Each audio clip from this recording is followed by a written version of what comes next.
guys, this is Nusrat and welcome to another video by me. If you have not subscribed to me yet, subscribe below. I'm Nusrat and I make videos on hacks, life hack, fitness hack, ethical hacking, anything that makes our lives better. And if you haven't subscribed to me, so subscribe right now. You're gonna get a lot of stuff, like you're gonna get recipes, you're gonna get motivation, you're going to get business hacks and a lot of things in one place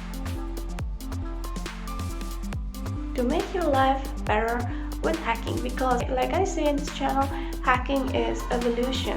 Today I'm going to talk about an Indian guru who is really famous all over the world. Millions of people know him and also follow him. He is Sadhguru, and basically he is a spiritual leader. He is also the founder of Isha Yoga Foundation, and everybody is just mesmerized by him, you can say. From east to west, there are people who are always talking about him, who love to hear him, who want to talk to him. So today's video is actually not going to be like that. It's going to be about something else. So a lot of people love and admire Sadhguru and love his ideologies, and in fact, during my early days of spirituality, like when I was just getting into this flow of spirituality, his content, Sadhguru's content, has really helped me a lot. And there were many things I was confused about in life, and I found a lot of answers in his video. However, there is another side of the story.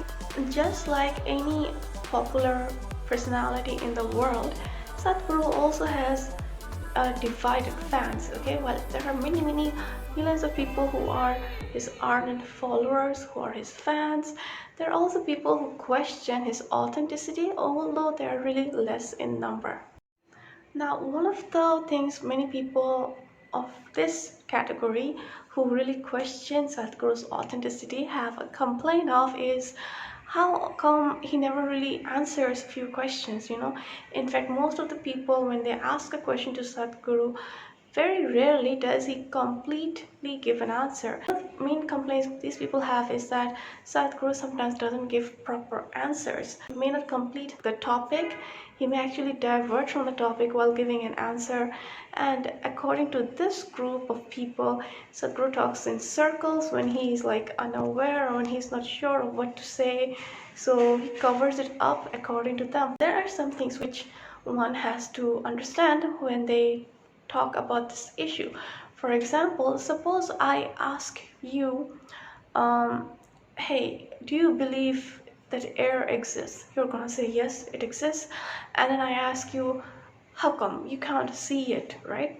And you're gonna have to go through like a lot of explanation. Well, at least about air you can still use science to prove it.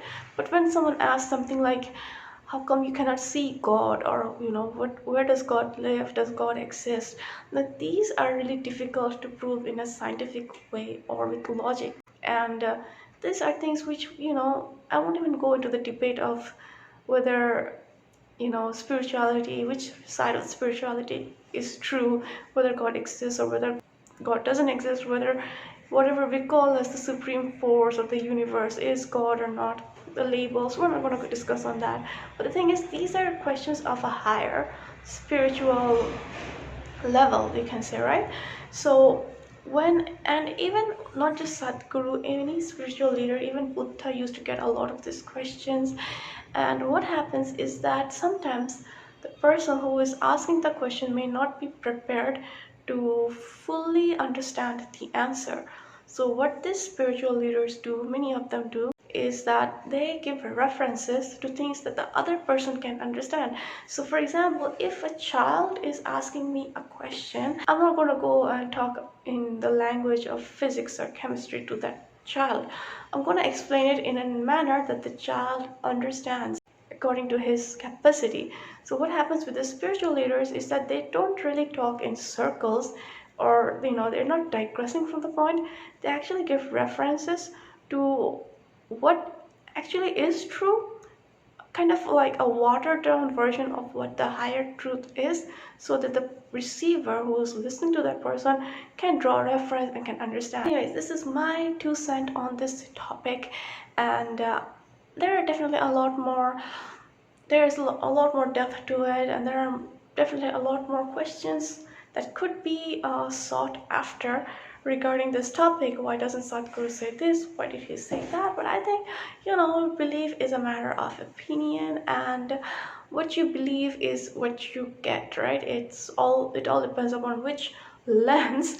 It all depends on which lens we are wearing and how we see the world. Anyways, I hope you have had a wonderful day, and subscribe to me right now. If you like this kind of videos, let me know in the comments below. Other than that, take care and ciao.